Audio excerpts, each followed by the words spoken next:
Бисмилла. YouTube көрейік арнасының көрермендеріне сәлем. Бұл арнаға тіркелмеген болсаңыз, тіркеліп, лайк басып арнаны қолдап жіберуіңізді сұраймыз.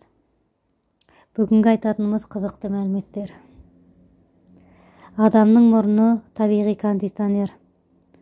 Күн ысып кеткен жағдайда мұрын автоматты түрде денеге салқын ауа жібереді. Ал күн суып кетсе, керісінше жаурап қалмауыңыз үшін денеге жылы ауа жібереді екен.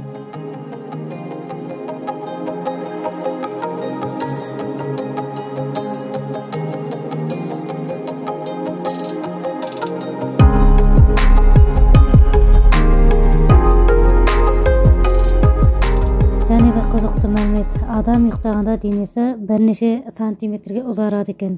Айта кетейік, жапон ғалымдары адам жанының салмағын төсен іздеп жүр екен. Сіздің құлағыңыз, мұрныңыз өмір бойы өсетін ағзалардан болады. Біздің көріп жүрген түстеріміз, өмірде барлық түс осы деген мағынаны бермейді. Яғни біздің көзімізге көрінбейтіндей өмірде түстер бар екен. Егер қоңыздың өкпесі кішкентай болмағанда, ол адамнан бірнеше есе үлкен болатын еді. Ал бұл қауіпті. Әрине, бұл біздің өмірімізге де қауіпті болатын еді.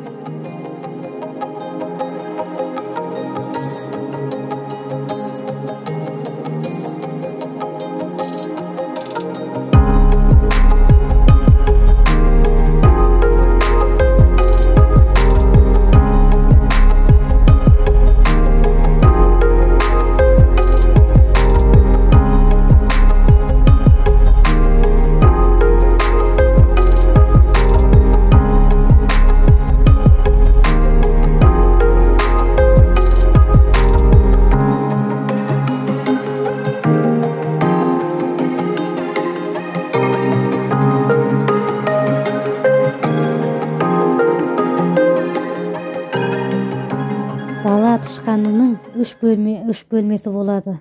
Оның біреуі әжетхана.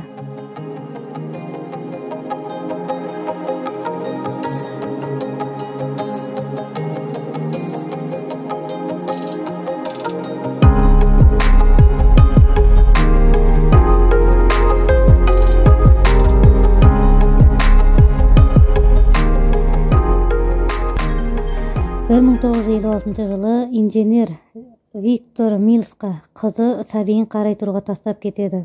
Жиені алдына білдіріп қойған ақсақал оған зар өткізбейтін жөргек ойлап табады. Осылайша Памперс Хаггис дегендер өмірге келген екен. Жапонияда жер сілкінгенде телевизор сигнал береді екен. Яғни ғалымдар жердің қашан нақты сілкінетінін анықтаған жоқ. Дегенмен жер сілкіне бастаған кезде оның қанша балл екеніне қарамастан дереу теледидар сықыра бастағаннан адамдар сырқата үлгереді. Яғни сәл де болса өмірін сақтай алады деген сөз.